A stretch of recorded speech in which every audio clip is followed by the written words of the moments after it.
Hello,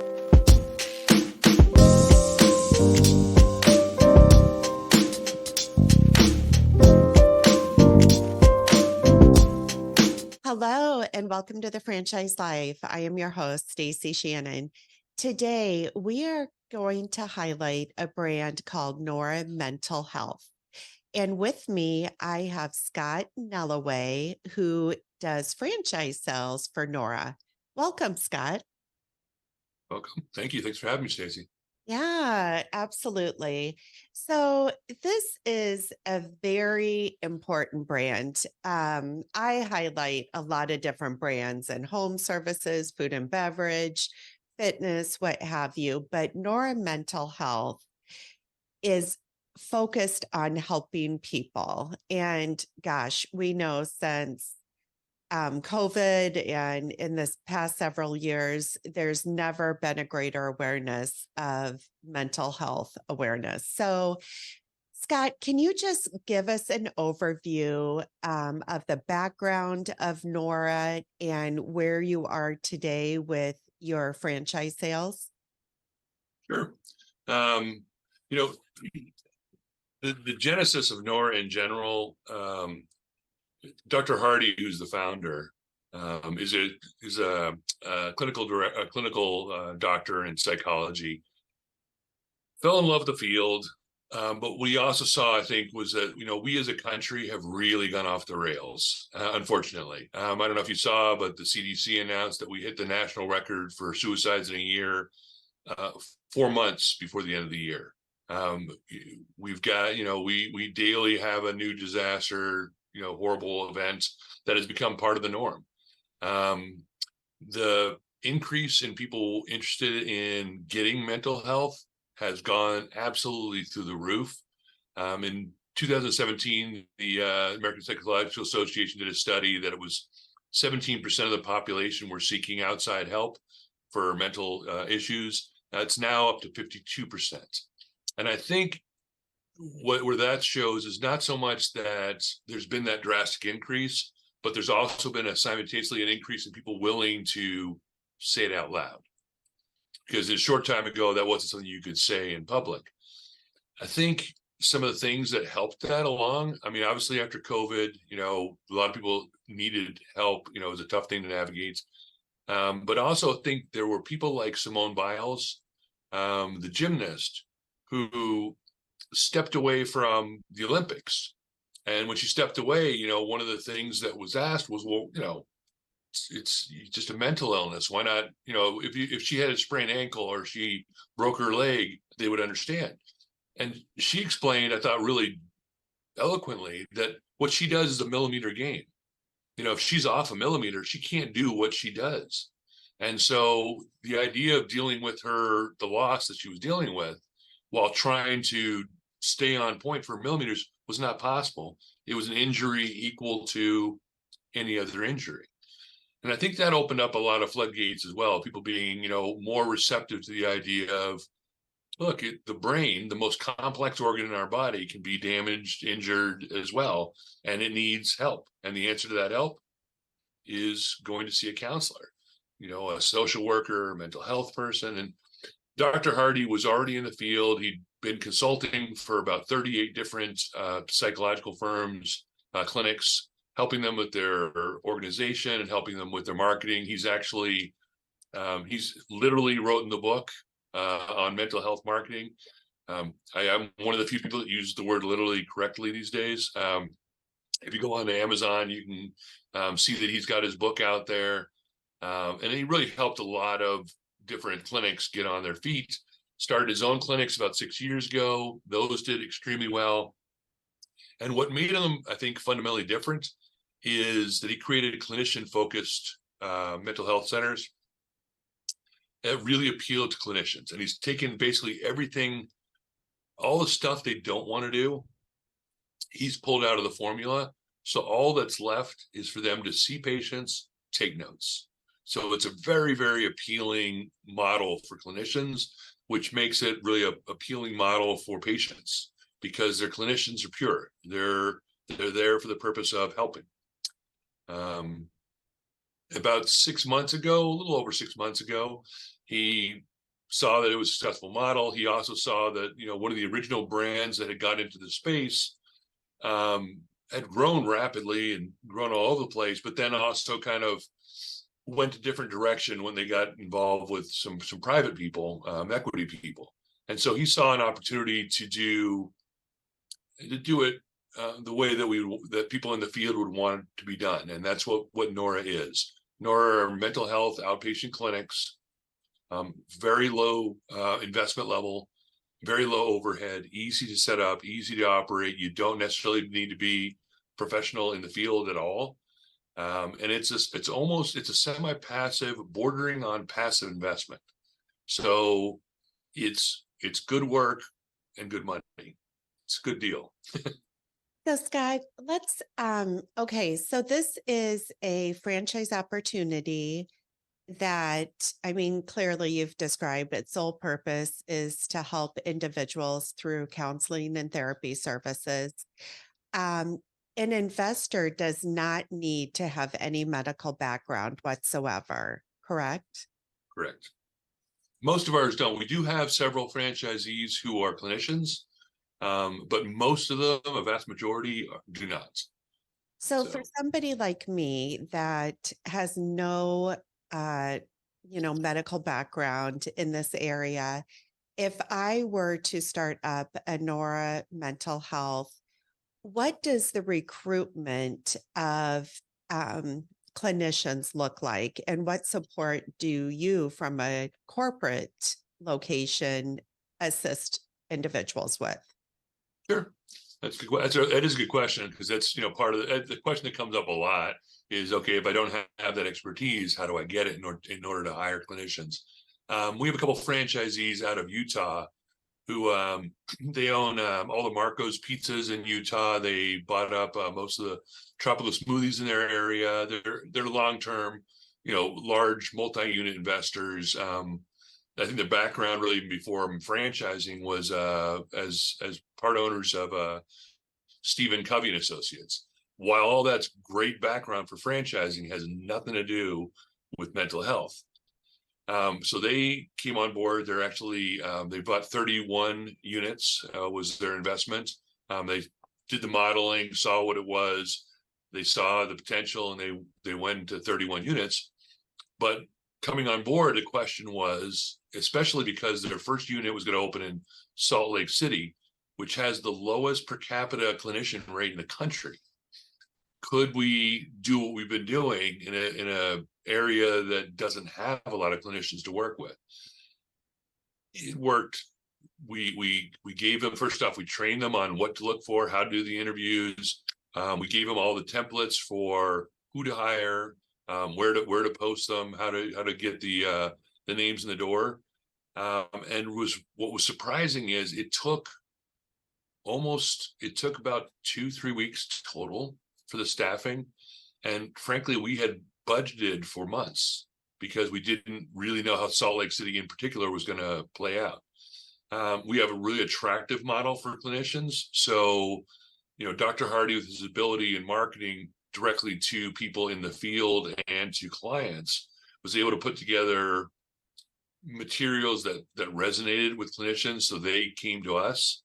And then because of the training that John and Dennis had gone through, the owners, they were able to walk through that process. Of course, we support them all along the way, not just in kind of getting set up, getting materials, but at the end of the day, we did those final support calls with them to make sure that who they hired was who they needed. Because the way that Nora is set up, once you hire your clinical coordinator and once you hire your clinicians, you don't have a lot of work to do.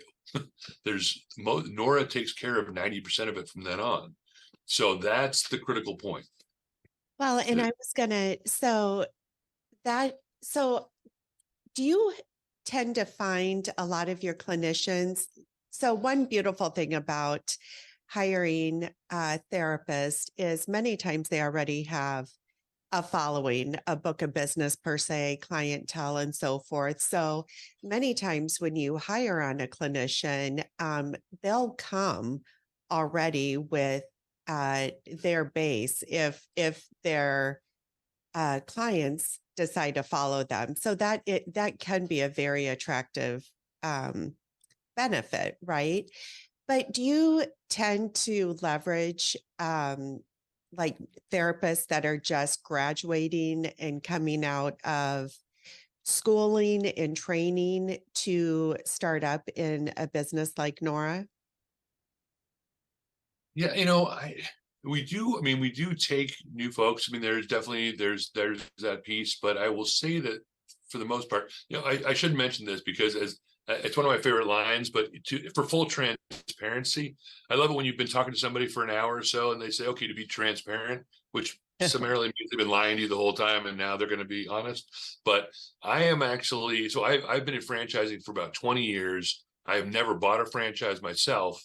I've represented about 130 different brands, but I am actually the franchisee for Jacksonville, Florida, for Nora Mental Health. So, and my background is not in mental health, but I did so much research on everything that's out there. I just fell in love with this thing. So, one of the things and so the reason I mentioned that is in opening up my own clinic, and I've just started the process. I've already talked to a lot of people in the field who are really excited about the idea of some of them of leaving private practice to come work with me because we're going to offload all the stuff they don't want to do. None of them like marketing. None of them like billing. None of them like trying to build a full book of business. And we take care of all of that for them. So they're excited for that. The other thing I've done is I've reached out to some people who, one of the guys that I'm going to be bringing on is the head of crisis management in Jacksonville, or one of the main counselors to call it on. He's got a pretty well-known national reputation in what he does. Now he'll be working for me only a small schedule, but what it's also going to draw for me is a lot of clinicians that want to work with that level of talent.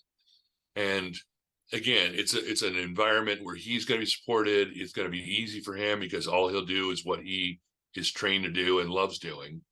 But it also is going to bring the clinicians around who want to learn from somebody who does what he does. Oh, that's great. So, So Scott, yeah, you mentioned that Nora Corporate does 90% of the back end work for clinicians. So can we dive into that a little bit?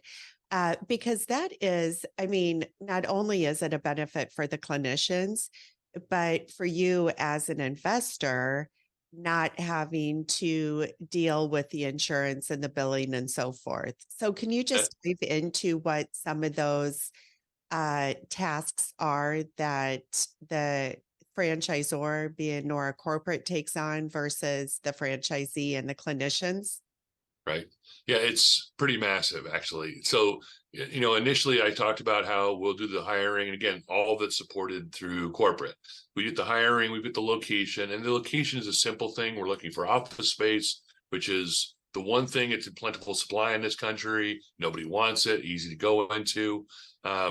We've heard of another brand that's promoting the idea of street facing major signage locations. I don't know anyone wants to go into a mental health clinic that's, visible out in the world. We're just looking for office space, simple stuff. So it's simple build. Once that's up and running, and once we've delivered all that, which we support all the way, then we take over. So Nora will set up the EMR system for the billing system and the note system for the therapists and for the clinicians, for the owners. We do the licensure. We take care of the licensure for them. We take care of setting up all the in-network relationships with the insurance companies, including Medicaid and Medicare. But there's about 18 roughly insurance companies. We take care of all that for them. And then once that's all taken care of, ongoing, we take care of all the billing. We take care of all the marketing. We have a 24-hour call center. We also do e-sign now, so people that don't even want to talk to a call center can actually sign up online, which is something that, even like an Ellie doesn't have yet. But, one of the things I love about Nora is very, has seen what's been done before and is planned well ahead for what's next. So ready for growth. That is fantastic. So When you are looking and talking to prospective franchise owners, what type of skill set are you looking for or attributes in those prospects? Well, so again, I'm use myself as a kind of an example. Here's what once you're an owner of a Nora, the key, and this is the key of franchising in general, I think, is you've got to follow procedures. I mean, I think everyone knows that in franchising, but I think the real advantage of franchising is growth. Is whatever you get in there with the idea that I'm not doing one of these, whatever it is. I'm planning on growing and growing my area. So we're looking for people that are interested in aggressive growth. And the way that they're going to support their own location is by going around, the Nora's taking care of the digital marketing for you, which drives in the clients. It's worked beautifully. But where we can help is we can get out to the schools and the rehab centers and the hospitals and the YMCA's and anywhere, and just let them know we're here. The number one complaint, American Psychological Association did this study, clients' number one complaint is they can't get help. That's their number one complaint. They can't get help. Somebody said, are you worried about too many locations or too much competition? And the answer is no. There's this massive amount of people that want help and just can't find it. And that's where we're the solution. I really do think, if you watch TV, if you watch the TV news for 20 minutes, I challenge you not to be absolutely shaken and angry. And I will promise you within 20 minutes, you won't remember what the stories were at all because it's irrelevant. What they're trying to do is make you upset about whatever the story is. Listen to a politician, any politician. I love these people that say right, left answer. There's no right, left answer. Any one of them, all they're peddling is more angst, more stress. That's what their stock and trade is. We've got a sick society, and we've got really every vehicle coming at us trying to make us sicker. So the more Noras are out there, and even if there's competition, the more competition that's out there, the better. We as a country, and unfortunately, we as a country export our social norms to the rest of the world. And so what we're doing here is now infecting the rest of the world. So I really feel like Nora is a huge part of a problem, a huge answer to a problem. And it's also, by the way, a great financial vehicle for franchisees. And I think most of them that have really delved into it, our franchisee that again, the guy who owns all the Marco's Pizzas in Utah, he entered into this not because he was looking for another brand, but his son was looking at Nora, and he got to looking at our financials and running the numbers, and it just made such sense to him that he ended up investing in 31 units. So there's, again, I've said it a couple of times, but I'll keep saying it's good money and it's a good work. So. Well, it's definitely a feel-good business. I mean, any investor in this business can know and go to bed at night knowing that, they're providing a vehicle for people to get get help. And so yeah, it's, I admittedly I have a few family members that go to counseling. I've done counseling myself at various times in my life. I think it's something that actually you should be proud of, or an individual should be proud of, rather than, scared or ashamed of, because Yep. it's just improving yourself and who you are. And the vehicle for that is, trusting in a trusted source and a professional. So Can I jump on that real quick? absolutely. Because there's something you mentioned there that really triggered. I just wanted to say something about Dr. Hardy himself, because I thought it was really a neat moment when I was getting to know him. And what is this all about? Is this guy real? For real. So first off, he gets that this is a business as well, right? He gets that it's a business. People want to make money. It's not a loss on him. He's worked with 38 different clinics. He knows what he's doing. He knows the financial side of it, but he is first and foremost a clinician, right? And I've heard people give that lip service before. I'm really that I'm a good person, and here's the event that really this is when I became a franchisee. Was this moment? We had just started working together. I brought him a billionaire who wanted to get into Nora. The guy had, was tons of money. He wanted to buy up a bunch of states. He had tons of, so any franchisor at this point in time, we didn't have any franchisees. Dr. Hardy didn't have any franchisees. So this guy was ponying up saying, look, I'm just going to pile money on you to buy up huge swaths of land, right? So we get him on a phone call with Dr. Hardy, and we go about an hour. During the phone call, and I wish I was exaggerating on a great level, but I wasn't. The guy used the word money more than he used the word and. It was just money, money, money, money, money.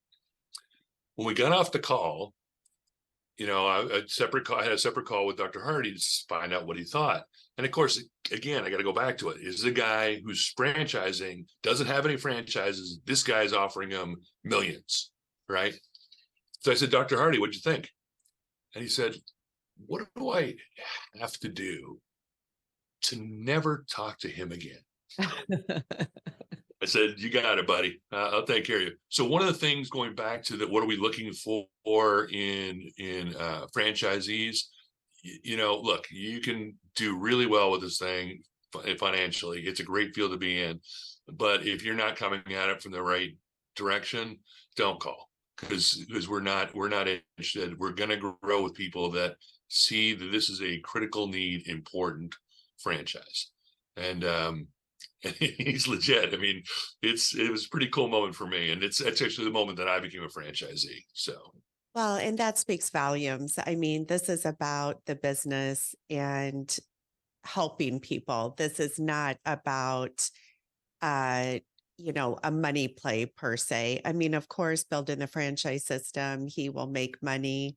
But at the end of the day, he's doing this for a purpose. And that purpose is to help others. And yeah, I respect that. I mean, I'm exposed to hundreds of brands every day. I see and hear, big players coming in, buying. You mentioned 30. To me, that's like jaw-dropping locations. I mean, sometimes when it even gets to 10, I'm like, holy smokes, that's a big commitment. But yeah, I can appreciate his position and being purposeful in the selection. So Scott, let's dive in a little bit into the real estate aspect of this. So you're looking for really medical office space, not prime real estate, like you said, an office in an office building that's about 800 to 1,200 square feet. It's going to be a simple build out, essentially about 6 small offices.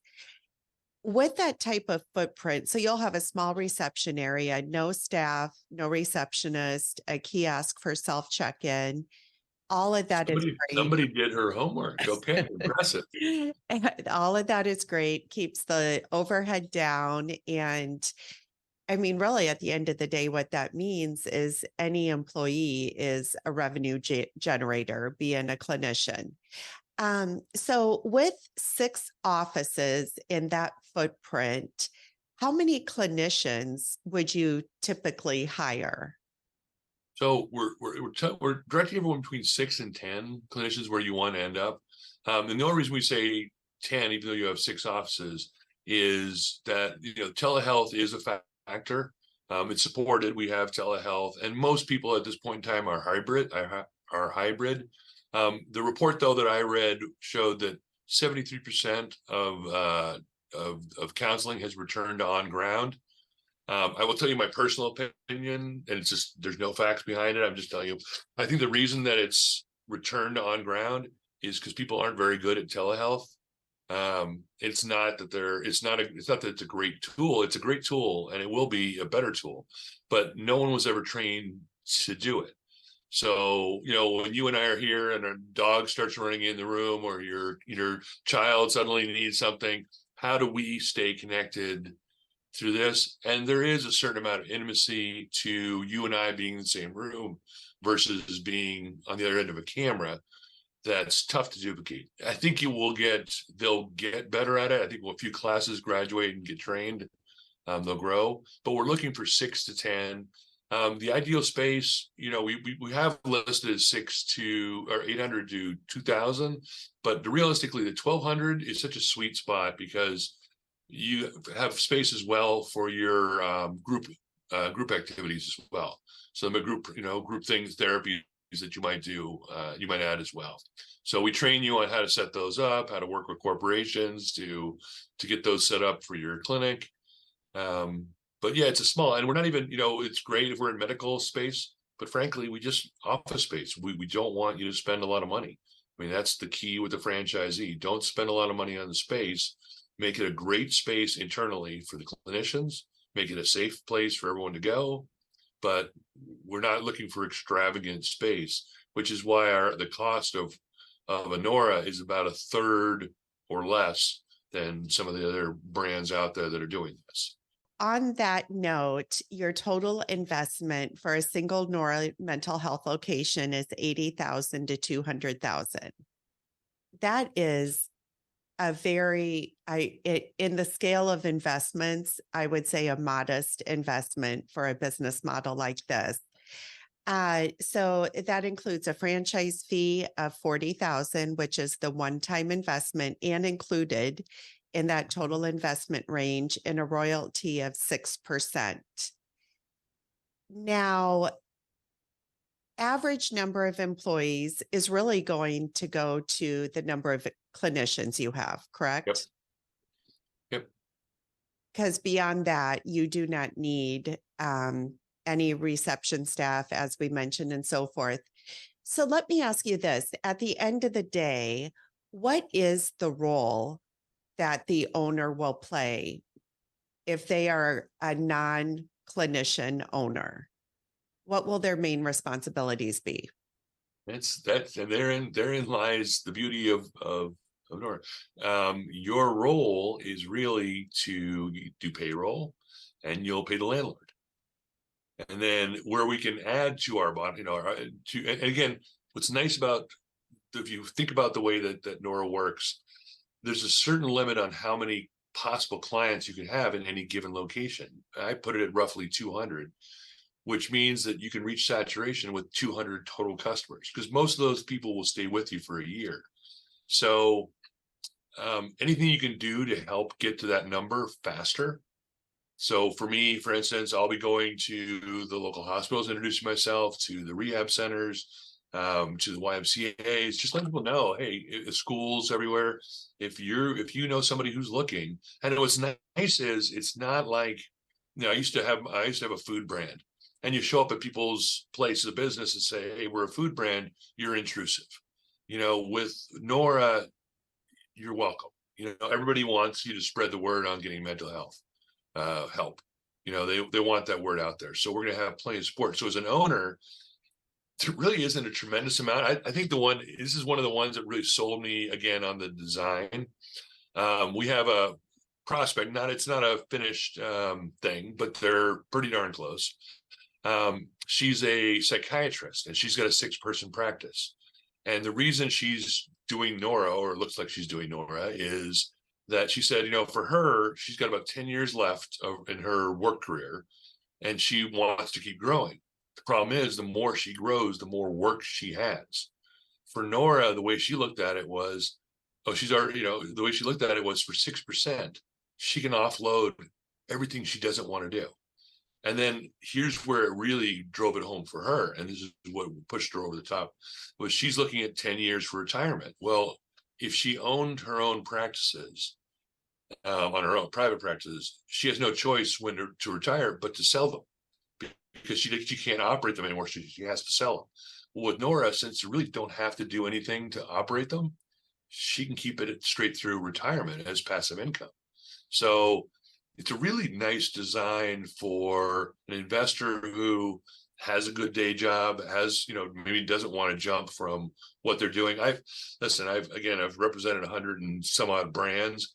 And when somebody says, oh, you're buying a restaurant brand. Don't worry about it. You'll never have to flip pizzas, or you'll never have to serve burgers. Don't believe You are, them. you are going to flip pizzas. You are going to serve burgers. That is going to happen. Sometimes for good reasons. I had a brand that I worked with where it was midnight on New Year's Eve, or no, like 1 a.m. on New Year's Eve, and they got slammed beyond his ability to hire anybody. It was just a great reason to do it. But guess what? He was doing it 1 a.m. on New Year's Eve. He was flipping pizzas. And that's true of the service businesses. You're dealing with those people that, maybe don't show up, for a job, and a job has to get done. What's nice about Nora is, even if you wanted to micromanage, you couldn't, because there's nothing you could micromanage. You couldn't step in and do the work. Your entire staff is all master's degree people, right?